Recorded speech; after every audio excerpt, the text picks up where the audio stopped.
Pria malang itu mengambil gaji 800.000 yuan di bank. Tidak heran saat staf bank yang melihat jumlah pada kartu pria itu. Dia langsung memencet alarm. Berikutnya dari Asosiasi Pengawas Ekonomi Dunia masuk. Pria itu tercengang dan tidak tahu apa yang terjadi. Ada apa dengan orang-orang ini? Pria itu dibawa ke ruang aman. Saat ini orang panitia memberitahunya. Kekayaannya telah terlampaui dengan total kekayaan orang kaya di kebanyakan negara.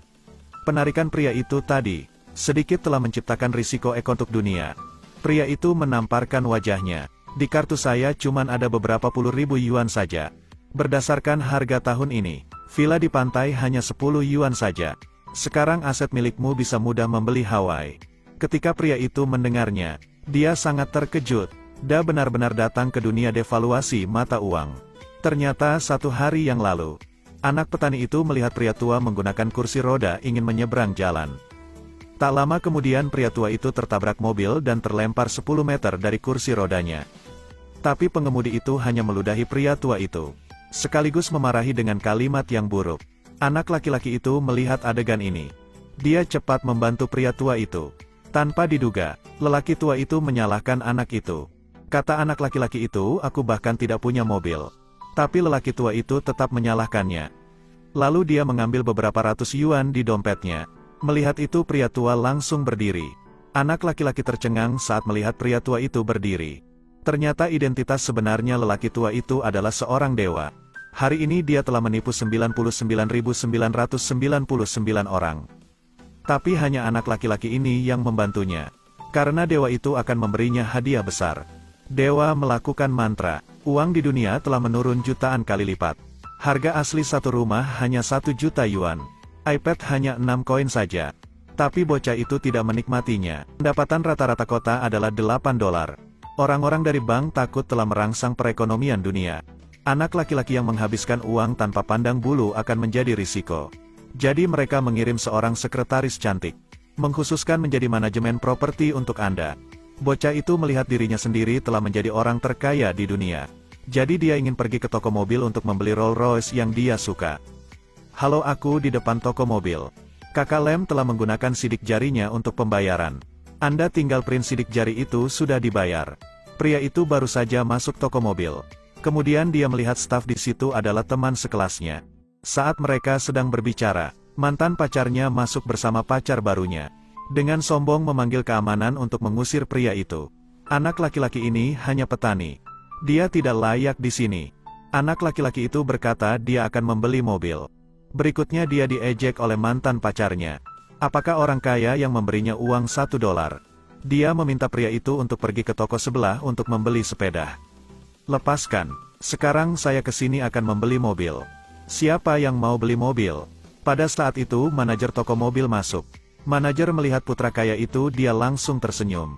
Pria itu terlihat dibiarkan. Dia berbicara di tubuhnya berbau orang miskin. Dia langsung meminta panggil security untuk tarik anak laki-laki ini keluar.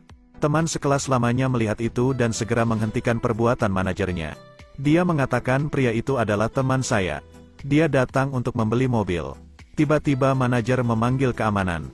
Usir mereka berdua. Semuanya mobil mewah di sini aku semua beli. Semua terhadap prestasinya. Mengapa sangat keras berbicaranya? Apakah kamu tahu, mobil termurah di tempat kami adalah berapa harganya? Hingga 2 yuan. Mendengarkan mobil yang paling mahal di sini hanya butuh 200 yuan. Bocah itu segera mendapatkan kepercayaan diri. Saya memiliki tabungan hingga 100.000 yuan. Bisakah kau pergi saja? Seorang pekerja seperti Anda bertahun-tahun hanya mendapatkan 1 sen. Anda hidup miskin. Bukankah aku bilang aku akan membeli semuanya yang ada di toko ini? Temannya marah ke pria itu. Dia tidak ingin mempunyai masalah. Ayo segera pergi. Tak disangka, anak orang kaya itu memanggilnya kembali. Anak orang kaya itu meminta manajer untuk menghitung semua mobil di sini. Berapa banyak uang yang dibutuhkan? Jika orang itu tidak bisa membelinya, dia harus melewati selangkanganku. Anak laki-laki itu tidak lemah. Tapi dia langsung menyetujuinya. Jadi bagaimana jika saya bisa membelinya? Saya akan melewati selangkangan Anda. Anak laki-laki melihat mobil termurah kami adalah 2 yuan kan? Di mana kita punya sekitar 43 mobil. Anga menginginkan 40 mobil. Dikali 2 yuan. Total pajak adalah 92,6 yuan. Saya memberi Anda semuanya hanya 90 yuan saja. Semua orang terkejut. Pria itu dengan percaya diri setuju. Manajer emosi. Dia pasti laki-laki gila. Dia menanyakan pria itu apakah membutuhkan rumah sakit jiwa untuk merawatnya. Anak laki-laki itu memanggil manajer untuk tidak menyia-nyiakan waktu. Cepat untuk menandatangani surat persetujuan bersama. Manajer bertanya pada anak laki-laki itu, apakah Anda mau menggunakan kartu atau membayar tunai? Anak itu tidak ingin menggunakan kartu ataupun uang cash. Apakah Anda bercanda? Cepat segera melewati selangkanganku. Untuk menghindari itu, dia berkata, saya ingin membayarnya dengan sidik jari. Semua orang tertawa. Manajer langsung mengejek anak laki-laki. Bayar dengan sidik jari. Hanya orang kaya di dunia yang bisa menggunakan itu. Pria malang sepertimu mana bisa menggunakan sidik jari untuk membayar? Anak orang kaya juga bertanya apakah dia gila. Tempat ini tidak dapat menggunakan rekening bank. Mending Anda berhemat untuk ibumu. Dua orang itu mengejeknya. Jangan menganggap saya bercanda. Jika hari ini saya membayar dengan sidik jari saya gagal. Tidak hanya merangkak melalui selangkangan Anda. Saya akan membenturkan kepala saya 3 kali. Pria itu memaksanya untuk membuktikannya. Anda akan menggunakan sistem pembayaran uang sidik jari. Lihat penampilannya. Anak laki-laki itu dengan percaya diri menggunakan sidik jarinya. Tapi menunjukkan kegagalan lagi. Dia tidak percaya. Dan mencobanya kembali. Hasilnya masih gagal. Manajer memberikan tamparan. Lalu memanggil keamanan untuk memegang bocah itu. Tundukkan kepalamu atas kesalahan yang kamu lakukan. Anak kaya dan mantan pacarnya mempermalukan dia. Mantannya menyuruh dia berlutut. Kamu cepat majulah.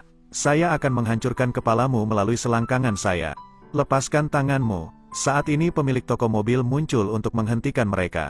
Manajer segera memberitahu pemilik toko. Anak ini telah menyebabkan masalah di toko mobil ini. Mereka berdua hanya memberi pelajaran kepada anak itu. Agar dia berlutut dan meminta maaf. Manajer pikir pemilik toko mobil peduli kepada mereka. Tapi dia hanya menghormati anak laki-laki itu. Tuan Lem, beberapa saat yang lalu, bank segera memberitahu saya, Anda memiliki pengeluaran yang besar. Karena jumlahnya terlalu besar, akun bank Anda belum bisa dipakai. Jadi saya harus bertemu Anda agar cepat dikonfirmasi. Mohon maaf telah membuatmu jengkel. Anak kaya dan mantan pacar mendengarnya.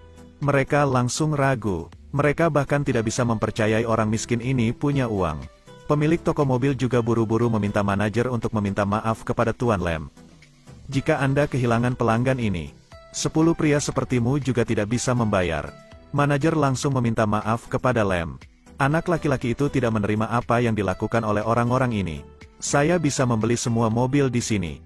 Tapi ada satu syarat, manajer di sini harus diganti oleh temannya.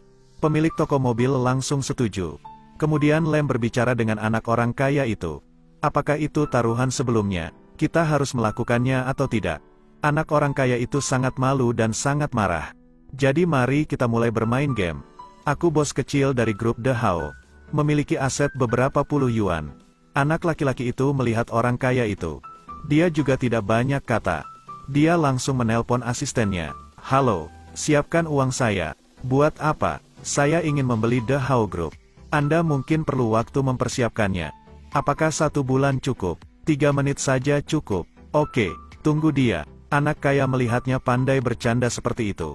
Bagaimanapun, The Corporation kebanggaan mereka adalah perusahaan yang bernilai beberapa ratus yuan. Bagaimana mungkin pria itu hanya mengucapkan beberapa patah kata bisa membelinya? Mantan pacarnya merasa pria itu menderita gangguan jiwa. Anda harus pergi ke dokter sekarang. Untuk menyembuhkan otak Anda. Pada saat ini, staf toko memberitahu pemilik toko mobil identitas aslinya. Beberapa detik yang lalu bos menghormati Lem. Tetapi berikutnya bos dengan marah menarik baju Lem. Melihat bos seperti itu, apa maksudmu? Saat ini saya telah tertipu olehmu. Sekretaris saya memeriksa latar belakang Anda. Latar belakang Anda sangat buruk. Saat bos baru saja selesai berbicara, semua orang segera mengejeknya. Anak kaya itu mengatakan, nenek moyang dari 3 generasi Lem semuanya adalah pekerja. Mereka miskin. Bagaimana Anda bisa punya banyak uang? Manajer juga bergegas meraih baju anak laki-laki itu. Aku ingin mematahkan kaki anak laki-laki ini. Lem juga agak khawatir.